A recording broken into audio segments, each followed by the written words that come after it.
الحمد لله رب العالمين والعاقبة للمتقين والصلاة والسلام على سيد الأنبياء والمرسلين وعلى آله وأصحابه ومن تبعهم بإحسان إلى يوم الدين. أما بعد، فأعوذ بالله من الشيطان الرجيم. بسم الله الرحمن الرحيم.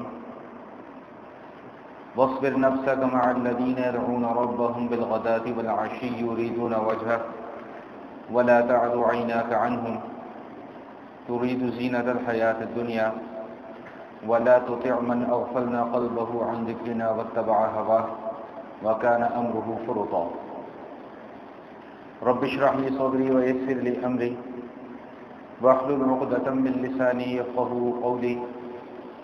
اللهم أرنا الحق حقا وارزقنا اتباعه وأرنا الباطل باطلا وارزقنا اجتنابه. اللهم ألهمنا رشدنا وأعذنا من شرور أنفسنا. اللهم صل على روح محمد في الأرواح وصل على جسد محمد في الأجساد وصل على قبر محمد في القبور. اللهم صل على محمد وآله بعدد أسمائك الحسنى. اللهم صل على سيدنا ومولانا محمد عبدك ورسولك وصل على المؤمنين والمؤمنات والمسلمين والمسلمات.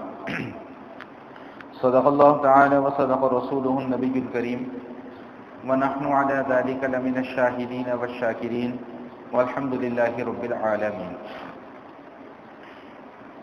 معزز حضرات گرامی، عام طور پر معاشرے میں دو قسم کے افراد ہوتے ہیں. ایک قسم کے افراد تو وہ ہوتے ہیں کہ جن پر اللہ تعالیٰ کی طرف سے دنیاوی نعمتوں کی فراوانی ہوتی ہے. مال بھی ہے، دولت بھی ہے، اولاد بھی ہے، اسباب بھی ہیں، وسائل بھی ہیں. غرضے کے دنیاوی اعتبار سے ہر چیز اللہ تعالیٰ کی طرف سے ان کو عطا کی گئی ہوتی ہے. اور دوسری قسم کے افراد وہ ہوتے ہیں کہ جو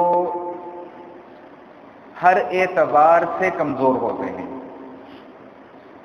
نہ ان کے پاس مال ہوتا ہے اور نہ ہی مال کمانے کے کوئی بہت اچھے اسباب ان کے پاس موجود ہوتے ہیں.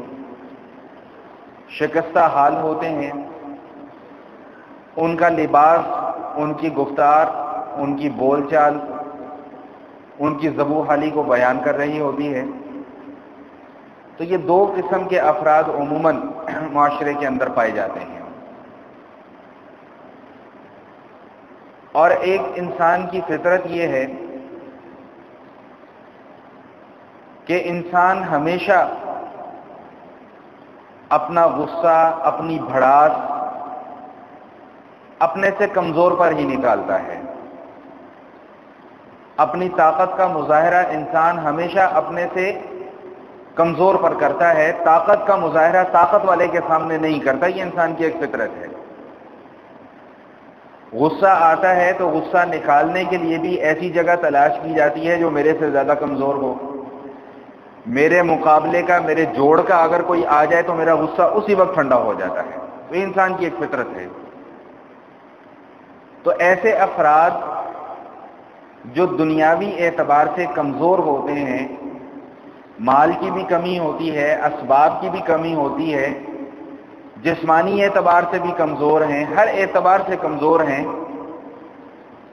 اللہ اور اللہ کے نبی نے ایسے لوگوں کو پسند کیا ہے اور ایسے لوگوں کا آخرت میں مقام اور مرتبہ بھی بیان کیا ہے. چنانچہ آج کی نشست میں اسی موضوع پر آپ حضرات کے سامنے چند گزارشات عرض کرنا چاہتا ہوں کہ جو معاشرے کے خستہ حال افراد ہیں، اللہ اور اللہ کے نبی علیہ الصلاۃ والسلام کی نظر میں ان کا کیا مقام ہے اور ہمارا ان کے ساتھ رویہ کیا ہے اور کیا ہونا چاہیے. اس ضمن میں نے کچھ گزارشات آپ حضرات کی خدمت میں عرض کرنا ہے. قرآن کریم کی ایک آیہ مبارکہ میں نے آپ حضرات کے سامنے تلاوت کی، وَاصْبِرْ نَفْسَكَ مَعَ الَّذِينَ يَدْعُونَ رَبَّهُمْ بِالْغَدَاةِ وَالْعَشِيِّ يُرِيدُونَ وَجْهَهُ وَلَا تَعْدُ عَيْنَاكَ عَنْهُمْ تُرِيدُ زِينَةَ الْحَيَاةِ الدُّنْيَا وَلَا تُطِعْ مَنْ أَغْفَلْنَا قَلْبَهُ عَنْ ذِكْرِنَا وَاتَّبَعَ هَوَاهُ وَكَانَ أَمْرُهُ فُرُطًا، کہ اللہ تعالیٰ رسول اکرم صلی اللہ تعالیٰ علیہ وسلم کو یہ حکم بیان فرما رہے ہیں کہ وَاصْبِرْ نَفْسَكَ مَعَ الَّذِينَ يَدْعُونَ رَبَّهُمْ بِالْغَدَاةِ وَالْعَشِيِّ يُرِيدُونَ وَجْهَهُ، کہ آپ اپنے آپ کو ان لوگوں کے ساتھ جوڑ کر رکھیں، ملائے رکھیں اپنے آپ کو جو صبح اور شام اللہ تعالیٰ کی رضا چاہتے ہوئے اللہ کے ذکر میں، اللہ کی یاد میں مصروف رہتے ہیں۔ وَلَا تَعْدُ عَيْنَاكَ عَنْهُمْ، اور آپ نے اپنی آنکھیں ان سے نہیں پھیرنی۔ تُرِيدُ زِينَةَ الْحَيَاةِ الدُّنْيَا، اگر آپ نے ان غریب اور مسکین لوگوں سے اپنی آنکھیں پھیر لی تو تُرِيدُ زِينَةَ الْحَيَاةِ الدُّنْيَا، اس کا مطلب یہ ہوگا کہ آپ بھی دنیا کی زیب و زینت کو چاہتے ہیں۔ یہ اللہ تعالیٰ نبی علیہ الصلوۃ والسلام کو یہ حکم بیان فرما رہے ہیں۔ اور اسی سے ملتی جلتی آیت ایک اور موقع پر آئی ہے، اور اس کے پس منظر میں مفسرین اعظام نے ان آیات کا شان نزول بھی لکھا ہے کہ رسول اکرم صلی اللہ تعالی علیہ وسلم کی تو خواہش یہ تھی کہ ہر بندے تک دین کا پیغام پہنچ جائے اور ہر بندہ اس پیغام کو قبول کر لے۔ اب ہر قسم کے افراد تھے، پیغام کو قبول کرنے والے بھی تھے اور نہ ماننے والے بھی تھے۔ تو جو نہ ماننے والے تھے وہ دنیاوی اعتبار سے تگڑے تھے، مال بھی تھا، اسباب بھی تھے، ہر چیز کی فراوانی ان کے پاس تھی۔ تو کفار اور مشرکین نے رسول اکرم صلی اللہ تعالی علیہ وسلم کو ایک پیغام بھجوایا، اور پیغام یہ بھجوایا کہ ہم آپ کی بات سننے کو بھی تیار ہیں، ہم آپ کی بات ماننے کو بھی تیار ہیں، لیکن ہماری ایک شرط ہے، اور ہماری شرط یہ ہے کہ جب ہم آپ کے پاس آتے ہیں تو آپ کی مجلس میں غریب، غربا، فقیر لوگ بیٹھے ہوئے ہوتے ہیں، ان کے ساتھ بیٹھنا ہماری شان کے خلاف ہے۔ آپ ہمارے لیے کوئی علیحدہ مجلس مقرر کریں، علیحدہ لوگ ہوں، بس ہم ہوں اور آپ ہوں، تیسرا کوئی اور آدمی وہاں پر نہ ہو، پھر تو ہم آپ کے پاس آنے کو بھی تیار ہیں اور آپ کی بات ماننے کو بھی تیار ہیں۔ اور رسول اکرم صلی اللہ علیہ وسلم کی، جیسا کہ میں نے عرض کیا کہ ذات اتنی شفیق اور اتنی پیار کرنے والی کہ رسول اکرم صلی اللہ علیہ وسلم چاہتے تو ان کی اس بات کو مان بھی سکتے تھے، لیکن اس سے پہلے کہ حضور علیہ الصلوۃ والسلام اپنی کسی رائے کا اظہار کرتے، اللہ کی طرف سے آیات نازل ہو گئی، وَلَا تَطْرُدِ الَّذِينَ يَدْعُونَ رَبَّهُمْ بِالْغَدَاةِ وَالْعَشِيِّ، کہ ان لوگوں کو آپ نے اپنی مجلس سے باہر نہیں نکالنا جو غریب ہیں، فقیر ہیں، مسکین ہیں، جو صبح شام اللہ تعالیٰ کی یاد میں مشغول رہتے ہیں، خبردار ان کو آپ نے اپنی مجلس سے باہر نہیں نکالنا۔ کام اچھا تھا، دین کا کام تھا، دعوت کا کام تھا، تبلیغ کا کام تھا، لیکن اس کے باوجود اللہ تعالیٰ رسول اللہ صلی اللہ علیہ وسلم کو منع فرمانے کہ نہیں، غریبوں کو، مسکینوں کو، فقیروں کو آپ نے اپنی مجلس سے باہر نہیں نکالنا۔ بتلانا کیا مقصود ہے؟ بتلانا مقصود یہ ہے کہ دین تو اسی کو ملتا ہے جو طلب لے کر آتا ہے، جو طلب لے کر آئے گا اس کو ملے گا، جو طلب لے کر نہیں آئے گا اس کو نہیں ملے گا۔ ان لوگوں کے اندر بھی طلب تھی لیکن دین کی طلب نہیں تھی، ان کے اندر طلب تھی تو دنیا داری کی طلب تھی، کہ جس طرح ہم اپنے قبیلے کے معزز افراد ہیں، قبیلے والے ہمیں پروٹوکول دیتے ہیں، اسی طرح دین کے معاملے میں بھی ہمیں پروٹوکول ملے گا، پھر جا کر ہم دین کی بات کو قبول کریں گے۔ تو دین کی طلب نہیں تھی، پروٹوکول کی طلب تھی۔ تو دین تو طلب والوں کو ملتا ہے، اور طلب والے پھر کیسے اللہ کے پیارے ہوتے ہیں کہ قرآن کریم میں چند مقامات ایسے ہیں، چند واقعات تاریخ کے اندر ایسے ہیں کہ بعض لوگوں کی وجہ سے جناب رسول اللہ صلی اللہ تعالی علیہ وسلم پر بھی اللہ تعالیٰ کی طرف سے تنبیہ نازل ہوئی۔ رسول اللہ صلی اللہ علیہ وسلم کی ایک نابینا صحابی ہیں عبداللہ ابن مکتوم رضی اللہ تعالی عنہ، نابینا کی آنکھوں سے نظر نہیں آتا تھا، اور یاد رکھیے گا کہ حضور علیہ الصلوۃ والسلام کا ہر صحابی حضور کا سچا عاشق تھا، ان کی تمنا یہی ہوتی تھی کہ بس ہماری صبح ہو، ہماری شام ہو، ہماری رات ہو، ہمارا دن ہو، ہمارا اٹھنا ہو، ہمارا بیٹھنا ہو، ہمارا چلنا پھرنا، ہمارا سب کچھ ہر وقت رسول اللہ صلی اللہ علیہ وسلم پر قربان رہے۔ چنانچہ یہ بھی اسی عشق و مستی میں گھر سے نکلے، ٹٹولتے ٹٹولتے رسول اللہ صلی اللہ علیہ وسلم کے دربار پر حاضری ہو گئی۔ نابینا تھے، نظر تو آیا نہیں۔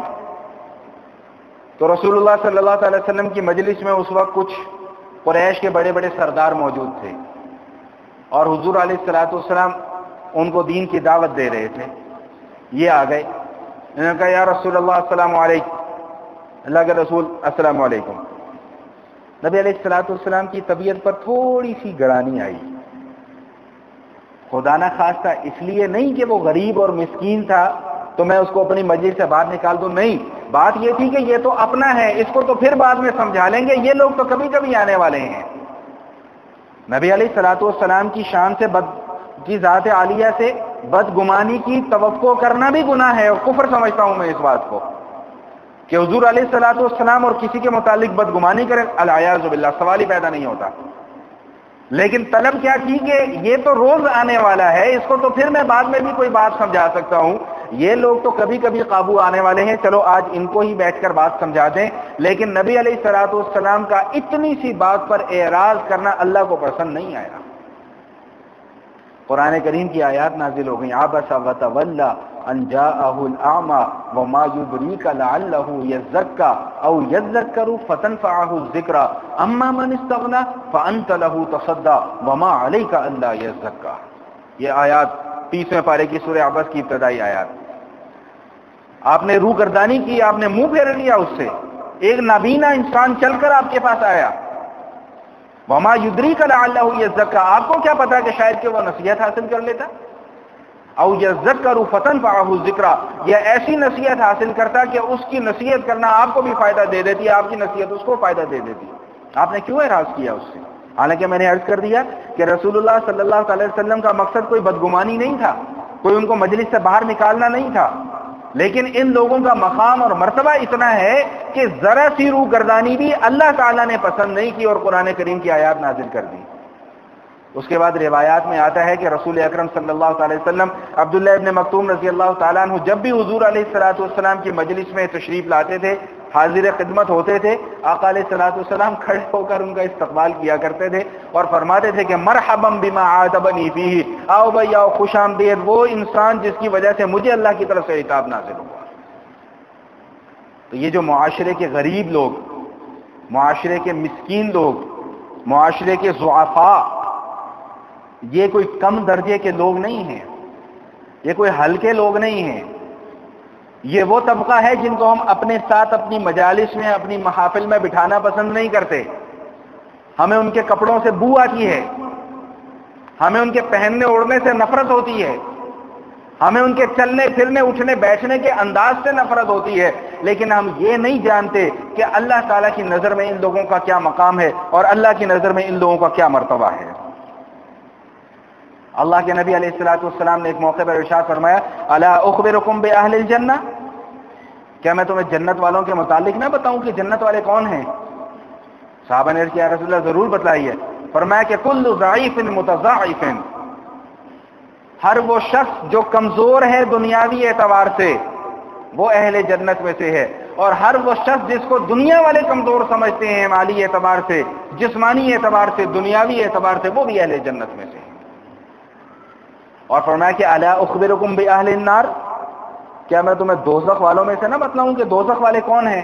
کل عتل جواز مستکبر، کہ ہر وہ شخص جو ناک منہ چڑھا کر بات کرتا ہے، ہر وہ شخص جو بڑا اکھڑ مزاج والا ہے، ہر وہ شخص جو تکبر کرنے والا ہے۔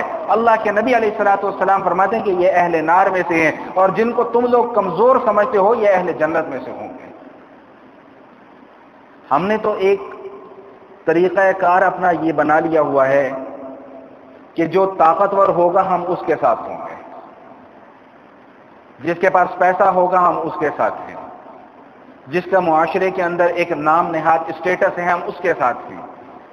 جو بیچارہ غریب ہے، جو بیچارہ فقیر ہے، جو بیچارہ مسکین ہے، جس کے پاس سواری کے لیے ایک سائیکل بھی موجود نہیں ہے، ہماری نظروں میں وہ دنیا کا ذلیل ترین انسان ہوتا ہے.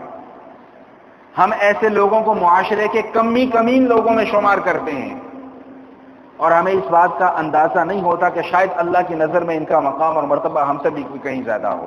اور شاید والی بات نہیں، یقیناً ہوگا.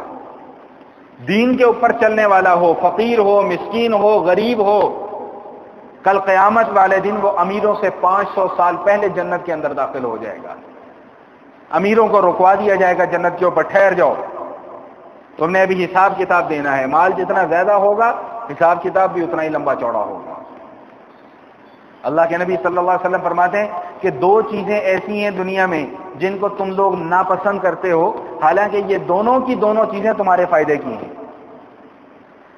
فرمایا ایک مال کے کم ہو جانے کو تم ناپسند کرتے ہو کہ مال کم ہو گیا، مال کم ہو گیا. فرمایا کہ اس میں تو تمہارے لیے بہتری ہے، جتنا مال کم ہوگا آخرت میں اتنا حساب کتاب بھی کم ہوگا. اور فرمایا دوسری چیز تم موت کو ناپسند کرتے ہو. فرمایا کہ اللہ تعالیٰ اور بندے کے درمیان ملاقات کا واحد ذریعہ صرف اور صرف موت ہے، اور تم موت کو ناپسند کرتے ہو. مومن کی شان یہ ہے کہ وہ ہر وقت اس تیاری میں رہے کہ کب میرا بلاوا آئے اور کب میں اپنے آقا کے دربار میں حاضر ہو جاؤں، کب میری روح اللہ کے عرش کو جا کر سجدہ کرے. مومن کی تو شان یہ ہونی چاہیے. وہ مومن ہی کیا جو موت سے ڈرتا ہو، وہ مومن ہی کیا جو موت کی تیاری نہ کرتا ہو.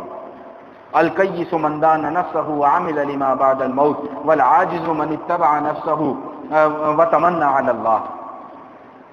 فرمایا کہ عقل مند آدمی وہ ہوتا ہے جو مرنے کے بعد کی تیاری پہلے سے کر رہا ہوتا ہے، اور بے وقوف آدمی وہ ہے جس کی نفسانی خواہشات اس کے اوپر غالب آ چکی ہیں، نفسانی خواہشات کے غلبے میں چور ہو چکا ہے، نفس کی لذتوں کے اندر پڑا ہوا ہے، دنیا کی لذتوں کے اندر پڑا ہوا ہے، دنیا کے ٹھاٹ باٹ اور عیش و عشرت کے اندر پڑا ہوا ہے. وَتَمَنَّى عَلَى اللَّهِ، پھر اللہ سے امید یہ رکھتا ہے کہ میرے اوپر اللہ کی رحمت ہو جائے. فرمایا کہ دنیا کا سب سے بڑا بے وقوف انسان ہے. یہ اللہ کے نبی صلی اللہ تعالی علیہ وسلم نے یہ بات ارشاد فرمائی ہے. حضرت ظاہر رضی اللہ تعالی عنہ نبی علیہ الصلوۃ والسلام کے ایک صحابی تھے، دیہاتی صحابی تھے.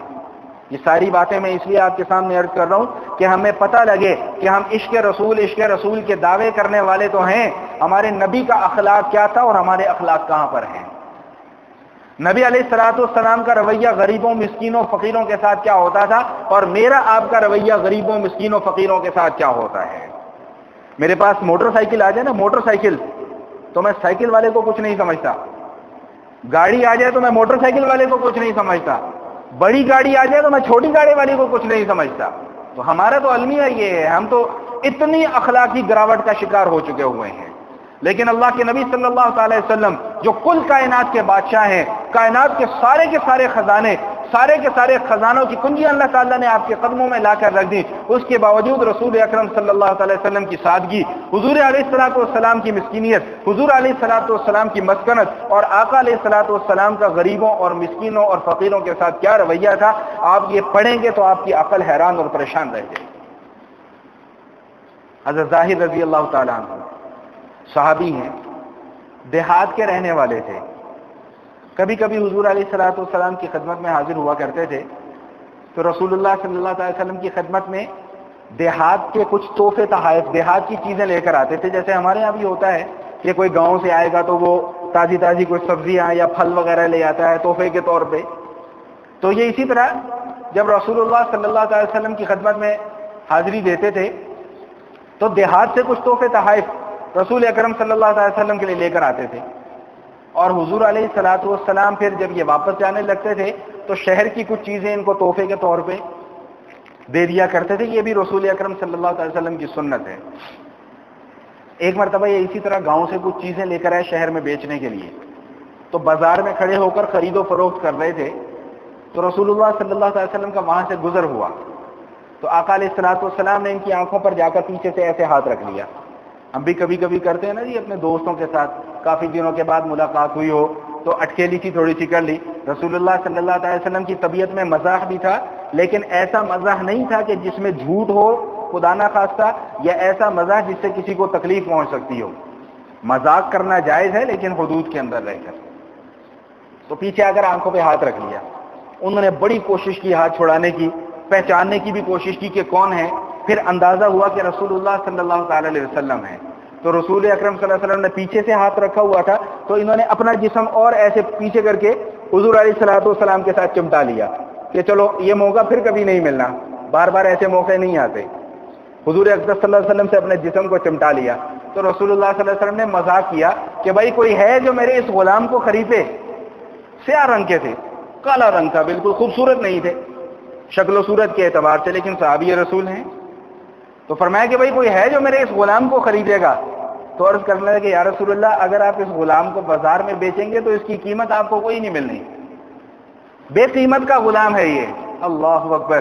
تو حضور علیہ الصلوۃ والسلام نے ارشاد فرمایا کہ تو نہیں جانتا اللہ کی قسم کہ تو اللہ کے نزدیک بہت قیمتی ہے، تو بے قیمتی نہیں ہے. تو غریبوں کے ساتھ، مسکینوں کے ساتھ حضور اکرم صلی اللہ علیہ وسلم کا کیا رویہ اور کیا برتاؤ تھا. صحابہ کی مجلس لگی ہوئی ہے، ایک صاحب وہاں سے گزرتے ہیں سامنے سے.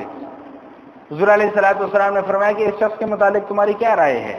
ہم لوگ رائے بہت جلدی قائم کر لیتے ہیں نا جی، کسی کا بھی ظاہر دیکھا اور فوراً رائے قائم کر دی، فوراً فتویٰ لگا دیا. تو حضور علیہ الصلوۃ والسلام نے فرمایا کہ بھئی اس شخص کے متعلق تمہاری کیا رائے ہے. میں نے کہا جی بڑا زبردست آدمی ہے، حسب نسب والا آدمی ہے، اچھے قبیلے سے تعلق رکھتا ہے، اچھے خاندان سے تعلق رکھتا ہے. یہ ایسا ہے کہ اگر یہ کسی سے کوئی بات کرنا چاہے تو لوگ اس کی بات کو سنیں گے. اگر یہ کہیں اپنے لیے نکاح کا پیغام بھجوا دے گا تو لوگ اپنی بیٹی یا بہن دینے سے انکار قطعاً نہیں کریں گے. اتنا بہترین آدمی ہے یہ. تو حضور علیہ الصلوۃ والسلام نے خاموشی اختیار کی. تھوڑی دیر بعد ایک دوسرے صاحب کا وہاں سے گزر ہوا. تو نبی علیہ الصلوۃ والسلام نے فرمایا کہ اچھا بھائی اس انسان کے متعلق تمہاری کیا رائے ہے. تو لوگوں نے کہا کہ جی بیچارہ غریب سا آدمی ہے، مسکین سا ہے، پھٹیچر سا بندہ ہے، نہ اس کو کوئی بولنے کی تمیز ہے، نہ اٹھنے بیٹھنے کی تمیز ہے، نہ اس کے پاس مال ہے، نہ کوئی حسب نسب ہے. اگر یہ کہیں رشتے کا پیغام بھیجے گا تو کوئی بھی اپنی بیٹی بہن دینے کو اس کو تیار نہیں ہوگا. تو حضور اقدس صلی اللہ تعالی وسلم نے اس غریب اور مسکین کی طرف اشارہ کر کے فرمایا کہ اس امیر جیسے لوگوں سے پوری دنیا بھی بھر جائے پھر بھی یہ غریب اکیلا اس پوری دنیا کے امیروں سے بہتر ہے. ایک اکیلا غریب پوری دنیا کے امیروں سے بہتر ہے. پیسہ کمانا کوئی بری بات نہیں ہے، پیسے کو جمع کرنا بھی کوئی بری بات نہیں ہے، لیکن دولت اور پیسے کے نشے میں چور ہو جانا اور اتنا اپنے آپ کو مگن کر لینا دولت کے نشے میں، اتنا اپنے آپ کو مست کر لینا دولت کے نشے میں کہ نہ دنیا کی خبر ہو، نہ دنیا وما فیہا کی خبر ہو، نہ دین کا پتہ ہو، نہ دینداروں کا پتہ ہو، نہ دینداری کا پتہ ہو. ایسی دولت کو اللہ کے نبی صلی اللہ علیہ وسلم نے پسند نہیں فرمایا. لِكُلِّ أُمَّةٍ فِتْنَةٌ وَفِتْنَةُ أُمَّتِي الْمَالُ. ہر امت کے لیے کوئی نہ کوئی فتنہ ہوتا ہے اور میری امت کا فتنہ مال ہے. مال مال مال. میں نے ابھی پرسوں کے درس قرآن میں بھی یہ واقعہ ذکر کیا تھا کہ حضرت مصعب بن عمیر رضی اللہ تعالیٰ عنہ نبی علیہ الصلوۃ والسلام کے صحابی تھے. ان کے متعلق آتا ہے کہ حضور علیہ الصلوۃ والسلام کے ہم شکل صحابی تھے یہ. تو ایمان قبول کرنے سے پہلے ان کی جو کیفیت اور حالت تھی بڑی ناز و نعام کے اندر پڑے ہوئے تھے، بڑی نعمتوں کے اندر پلے ہوئے تھے. اور جب ایمان قبول کیا تو آزمائشیں شروع ہو گئیں. گھر والوں نے نکال دیا، سب کچھ چھین چھان کے فارغ کر دیا. حضور علیہ الصلوۃ والسلام کی مجلس میں ایک دن حاضر ہوئے تو ٹاٹ کا لباس پہنا ہوا اور پھٹا پرانا لباس. نبی علیہ الصلوۃ والسلام کو ان کو دیکھ کر رونا آ گیا. حضور روئے تو صحابہ بھی رونا شروع ہو گئے اور فرمایا دیکھو اس مصعب بن عمیر کو، دین کی خاطر اس نے کیسی تکلیفیں برداشت کی ہیں. کہاں اتنے ٹھاٹ باٹ کے ساتھ یہ بندہ اپنی زندگی بسر کرنے والا، اور ایمان قبول کرنے کے بعد اب اس کی یہ حالت ہو گئی ہے کہ پہننے کو صحیح کپڑے بھی اس کو نصیب نہیں ہیں.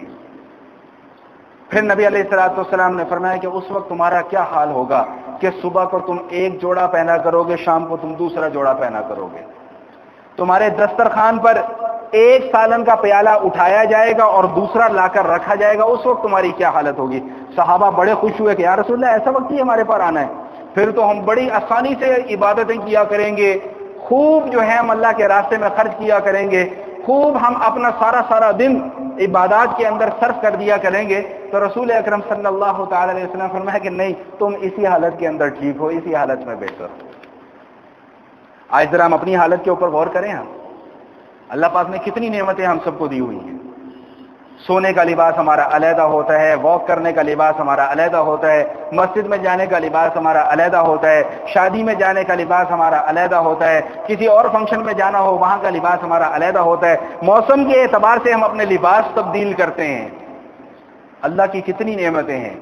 لیکن اتنی نعمتیں ہونے کے باوجود، اتنی فراوانی ہونے کے باوجود، ذرا میں نے کبھی اپنے نفس سے یہ پوچھا، اپنے ضمیر سے یہ پوچھا کہ میں اللہ کو کتنا وقت دے رہا ہوں، اللہ کے دین کو میں کتنا وقت دے رہا ہوں؟ فراوانی تو ہے، مال و دولت کی بھی کوئی کمی نہیں ہے، اسباب کی بھی کوئی کمی نہیں ہے، پیسے بھی گھر بیٹھے بیٹھے آ جاتے ہیں، کمائی بھی گھر بیٹھے بیٹھے ہو جاتی ہے.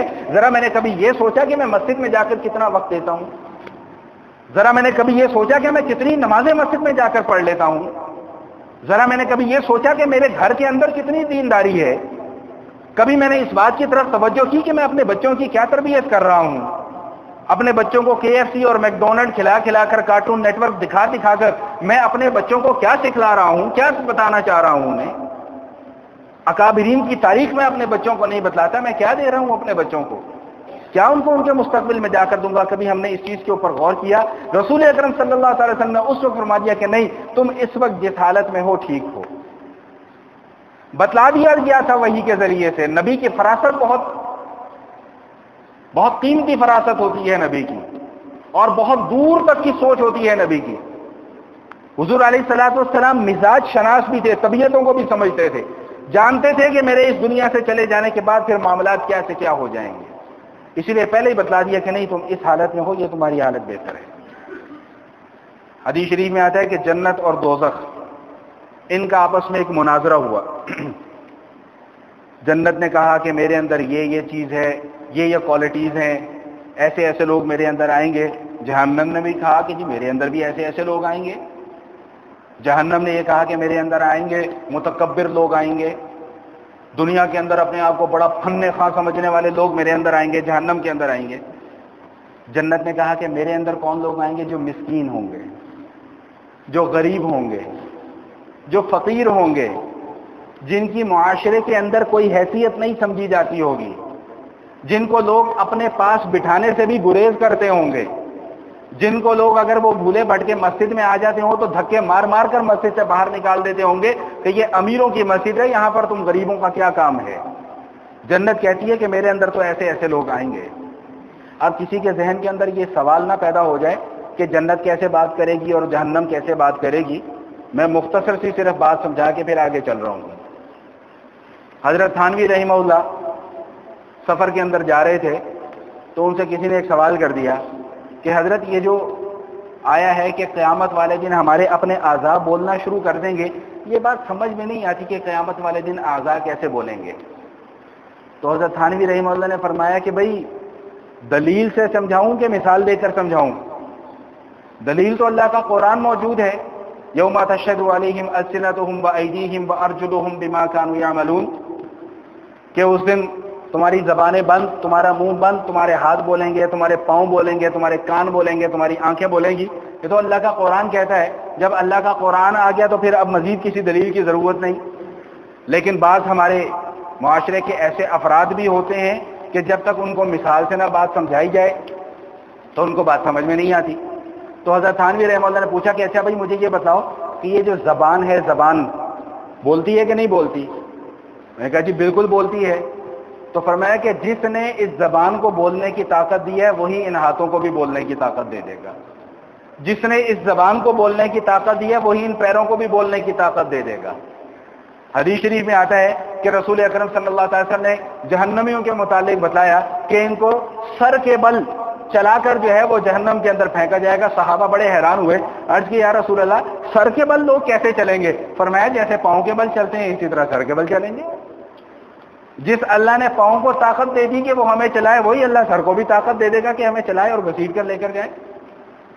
تو اللہ کے نبی صلی اللہ علیہ وسلم فرماتے ہیں کہ جنت اور جہنم کے درمیان میں مناظرہ ہوا. جنت نے کہا کہ جی میرے اندر تو وہ لوگ آئیں گے جو غریب ہوں گے، فقیر ہوں گے، مسکین ہوں گے. اور جہنم نے کہا کہ میرے اندر تو وہ لوگ آئیں گے جو متکبر ہوں گے، جن کی گردن کا سریا اس دنیا میں نکلتا نہیں ہے، جو ہر وقت یوں اکڑے رہتے ہیں. بس میرے اندر تو وہ لوگ آئیں گے. جہنم کے اندر متکبر لوگ جائیں گے، جہنم کے اندر وہ لوگ جائیں گے جو اس دنیا میں اپنے آپ کو اس پوری کائنات کا بادشاہ سمجھتے ہیں۔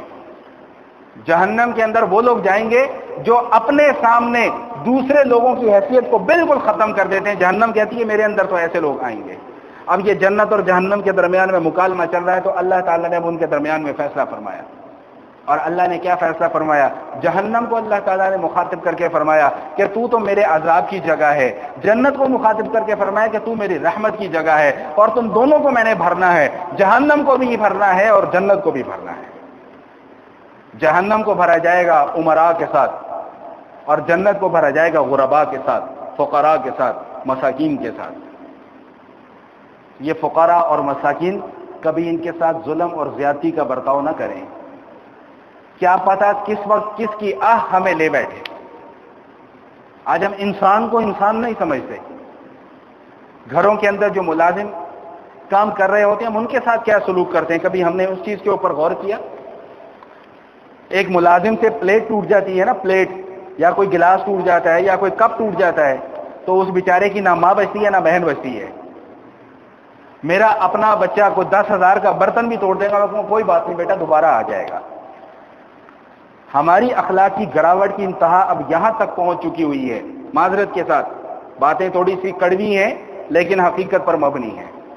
ہماری اخلاقی گراوٹ کی انتہا اب یہاں تک پہنچ چکی ہوئی ہے کہ ہم مسجد میں بھی کسی غریب اور غریب کے بچے کو برداشت نہیں کرتے۔ کسی افسر کا بچہ مسجد میں آ جائے، کسی امیر کا بچہ مسجد میں آ جائے، وہ شور کر رہا ہو، چھلانگے مار رہا ہو، ادھر بھاگ رہا ہو ادھر بھاگ رہا ہو، کسی کی جرأت نہیں ہوتی اس بچے کو کچھ کہنے کی۔ لیکن غریب کا بال آ کر بیچارہ چھینک بھی مار دے گا نا، تو 2 تھپڑ بھی اسے لگائیں گے، 4 گالیاں بھی اس کو سنائیں گے اور نکال کر مسجد سے باہر کھڑا کر دیں گے۔ ہوتا ہے کہ نہیں ہوتا؟ میں صحیح بات کر رہا ہوں کہ نہیں کر رہا؟ میری آپ تائید کرتے ہیں کہ نہیں کرتے؟ ہوتا ہے کہ نہیں ہوتا؟ یقیناً ہوتا ہے۔ لیکن ہمیں اس بات کا اندازہ نہیں ہے کہ اس غریب اور فقیر اور مسکین کے ساتھ جو ہم نے ظلم اور زیادتی کی ہے، اس کا خمیازہ کل قیامت والے دن ہمیں کس انداز میں بھگتنا پڑے گا۔ ہم کون ہوتے ہیں کسی کے متعلق یہ رائے دینے والے کہ یہ جنتی ہے یا یہ دوزخی ہے؟ ہم کون ہوتے ہیں کسی کے متعلق یہ رائے دینے والے کہ جی میرے پاس مال بہت زیادہ ہے تو میں اللہ کا محبوب اور پسندیدہ ہوں، اس کے پاس مال نہیں ہے تو یہ اللہ کا ناپسندیدہ ہے؟ ہم کون ہوتے ہیں یہ بات کہنے والے؟ حدیث شریف میں آتا ہے کل قیامت والے دن فقراء، مساکین، غریب غربا، ہمارے معاشرے کے کمی کمین لوگ، ان کے پاس فرشتے آئیں گے کہ لاؤ بھائی اپنا حساب کتاب دو۔ وہ کہیں گے ہمارے پاس تھا کیا، حساب کتاب کس چیز کا لینے آئے ہو؟ دنیا میں کچھ تھا ہمارے پاس جو ہم سے حساب کتاب لینے کے لیے آ گئے؟ وہ فرشتے جائیں گے اللہ کے پاس، یا اللہ وہ تو یہ کہہ رہے ہیں کہ ہمارے پاس کچھ تھا ہی نہیں، تو حساب کتاب کس چیز کا لینا ہے؟ تو اللہ پاک فرمائیں گے کہ ان کو بلاؤ میرے پاس۔ اللہ تعالیٰ ان غرباء کو بلائیں گے، ان فقراء کو بلائیں گے، ان مساکین کو بلائیں گے، ان محتاجوں کو بلائیں گے، اور اللہ تعالیٰ یہ بات ارشاد فرمائیں گے کہ میں نے دنیا میں اگر تمہیں نعمتیں نہیں دی تھی تو اس لیے نہیں دی تھی کہ میری نظر میں تم کوئی غلیظ اور ذلیل ترین لوگ تھے، نہیں، بلکہ میں نے تمہیں نعمتوں سے اس لیے محروم رکھا تھا کہ میں آج قیامت والے دن لوگوں کو تمہارا مقام اور مرتبہ دکھانا چاہتا ہوں۔ گزشتہ نشست میں بھی میں نے یہی عرض کیا تھا، اور اس سے پہلے بھی میں یہ بات کئی مرتبہ عرض کر چکا ہوں کہ یہ دنیا کی اگر کچھ نعمتیں حاصل ہو جاتی ہیں تو یہ اس بات کی دلیل نہیں ہے کہ ہم کامیاب ہیں۔ دنیا کی اگر 4 پیسے ہمارے پاس آ جاتے ہیں تو اس کا مطلب یہ نہیں کہ ہم اب فن خواہ بن گئے ہیں، نہیں۔ ہو سکتا ہے کہ کوئی ایسا شخص کہ جس کے پاس ایک دھیلا بھی نہ ہو اور کل قیامت والے دن اس کا مقام اور مرتبہ ہم سے کہیں اونچا ہو اور کہیں بہتر ہو، اور یقیناً ایسا ہوگا۔ جو اس وقت ہماری حالت زار چل رہی ہے اس کو دیکھتے ہوئے تو ایسا ہی محسوس ہوتا ہے کہ ہمیں کل اللہ کے حضور سرخ روح ہو کر نہیں پیش ہوں گے، ہمیں اللہ کے حضور ذلیل ہو کر پیش ہونا پڑے گا۔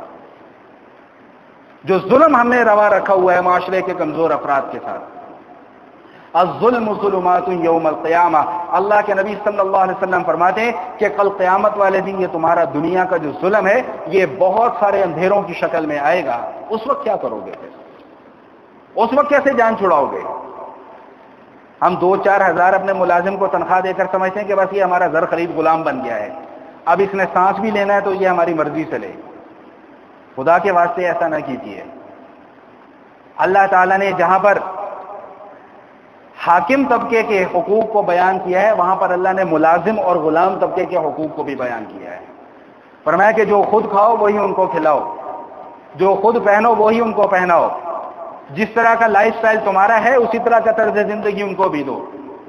یہ کیا کہ خود تو تم 50,000 روپے کا سوٹ پہنو اور اس کو 200 روپے کا ایک سوٹ پکڑا کر لو، جی بس موج کرو، تمہارے لیے اتنا ہی کافی ہے، تمہاری اوقات نہیں ہے 50,000 کا سوٹ پہننے کی۔ الامان الحفیظ، ایسی سوچ سے بھی اللہ تعالیٰ محفوظ رکھے۔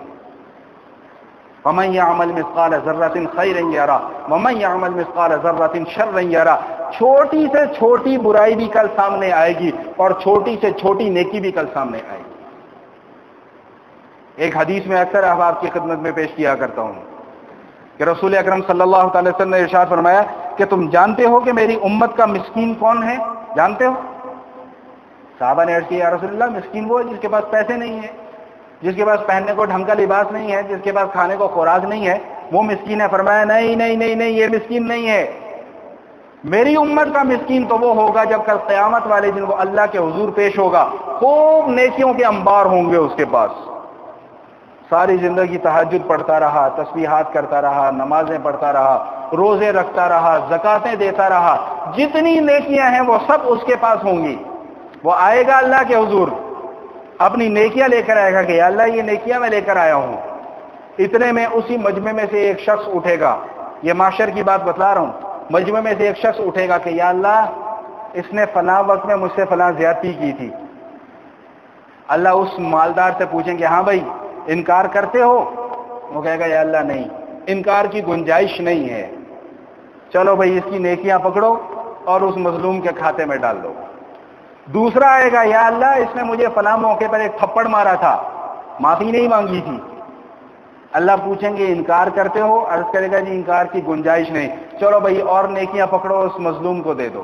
اسی طرح لوگ آتے رہیں گے، اس کی نیکیاں جاتی رہیں گی، یہاں تک کہ ایک وقت ایسا آئے گا کہ اس مالدار کی ساری نیکیاں ختم ہو جائیں گی، لیکن اس سے بدلہ لینے والوں کی ابھی ایک لمبی چوڑی قطار ہوگی۔ پھر ایک وقت ایسا آئے گا کہ ان مظلوموں کے گناہ جو ہے وہ اس کے نامہ اعمال میں ڈالے جائیں گے۔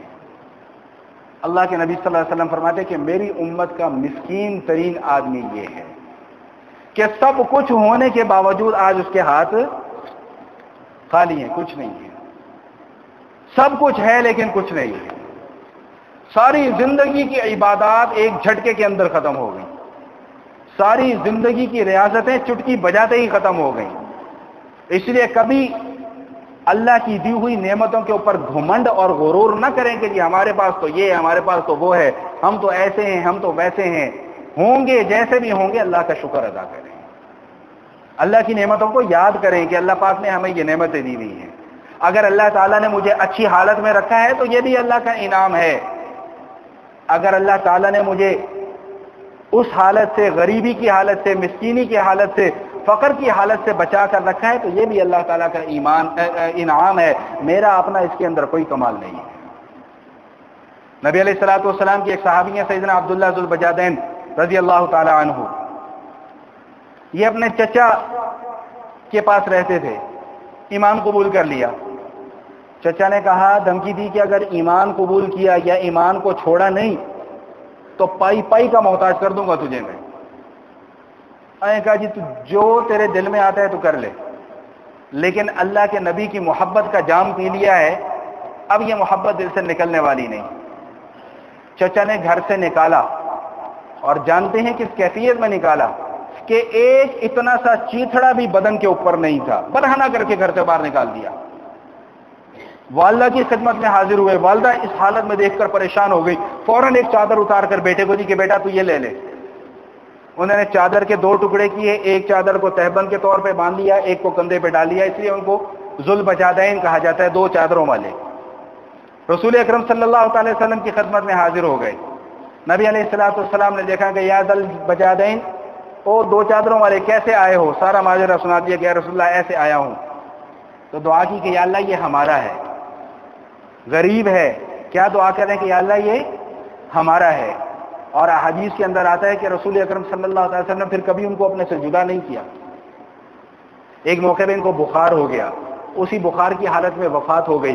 حضور اقدس صلی اللہ علیہ وسلم نے فرمایا کہ یہ ہمارا تھا، ہمارا ہے، ہمارے لیے سب کچھ چھوڑ کر آیا تھا، اس کا غسل بھی میں کروں گا، اس کا کفن دفن بھی میں کروں گا، یہاں تک کہ قبر میں اتارنے کے لیے بھی رسول اکرم صلی اللہ علیہ وسلم خود تشریف لے گئے۔ عبداللہ ابن مسعود رضی اللہ تعالیٰ عنہ فرماتے ہیں کہ مجھے اس وقت عبداللہ کے اوپر رشک آ رہا تھا کہ کاش اس کی جگہ آج میں ہوتا، کہ مجھے حضور اپنے ہاتھوں سے اٹھا کر قبر کے اندر رکھتے۔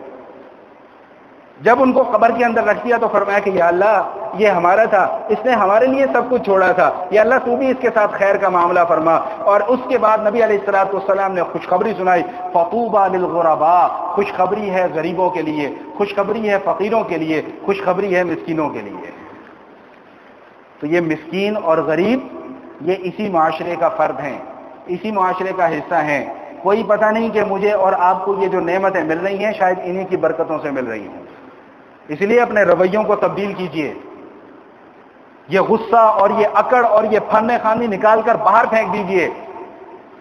قوم عاد بھی بڑے فن خاں تھی، 12 گز 13 گز ان کا قد ہوا کرتا تھا، کوئی 25 فٹ 30 فٹ کے قریب ان کا قد ہوا کرتا تھا۔ ایسے اپنے ہاتھوں سے درخت کو اکھاڑتے تھے اور نکال کر پھینک دیتے تھے، ایسے اپنے ہاتھوں سے دونوں چٹانوں کا اٹھاتے تھے اور اکھاڑ کر پھینک دیتے تھے، منہ پہ ہاتھ رکھے، ایسے اکھاڑ کر پھینک دیا کرتے تھے۔ جب اللہ کے نبی نے ان کو سمجھایا کہ اللہ کی نافرمانی نہ کرو، اللہ کا عذاب آئے گا، تو کہتے تھے من اشد منا قوہ، ہم سے زیادہ طاقتور کون ہے، ہم سے زیادہ فن خاں کون ہے؟ تو اللہ نے قرآن میں آیت نازل کر دی، اولم یروا ان اللہ الذی خلقهم اشد منهم قوہ، کیا یہ جانتے نہیں ہیں کہ جس اللہ نے ان کو پیدا کیا ہے وہ اللہ ان سے کہیں زیادہ طاقتور ہے؟ جس اللہ نے دولت دی ہے، جس اللہ نے نعمتیں دی ہیں، وہ اللہ ایک جھٹکے میں یہ دولت چھین بھی سکتا ہے، یہ نعمتیں واپس بھی لے سکتا ہے۔ جس اللہ تعالیٰ نے کسی کو فقیر غریب اور محتاج بنا کر رکھا ہے، اللہ تعالیٰ اس کے حالات بھی بدل سکتا ہے، اس کی فقیری کو امیری میں بدل سکتا ہے، اور میری امیری کو اللہ فقیری میں بھی بدل سکتا ہے۔ اللہ تعالیٰ سے ہر برے وقت سے پناہ مانگنی چاہیے۔ نبی علیہ الصلوۃ والسلام نے خود فقر والی زندگی کو پسند کیا، لیکن امت کو دعائیں سکھلائیں کہ دعا مانگتے رہا کرو کہ فقر اچھی چیز نہیں ہے۔ اللہم انی اعوذ بک من الکفر والفقر، یا اللہ میں کفر سے نافرمانی سے پناہ مانگتا ہوں، یا اللہ میں فقر سے پناہ مانگتا ہوں، تنگ دستی سے پناہ مانگتا ہوں۔ اللہم انی اعوذ بک من الفقر والذلۃ والقلۃ، یا اللہ میں فقر سے پناہ مانگتا ہوں، میں ذلت اور رسوائی سے پناہ مانگتا ہوں، یا اللہ میں لوگوں کے سامنے ذلیل ہونے سے پناہ مانگتا ہوں، یا اللہ میں مال اور دولت کی کمی سے پناہ مانگتا ہوں۔ اللہ سے دعا ہے کہ اللہ تعالی ہمیں اپنی نعمتوں کی قدر کرنے کی توفیق عطا فرمائے اور ہمارے مزاج کے اندر اللہ پاک نرمیاں پیدا فرما دے۔ اقول قولی ھذا نستغفر اللہ من کل ذنب ونتوب الیہ۔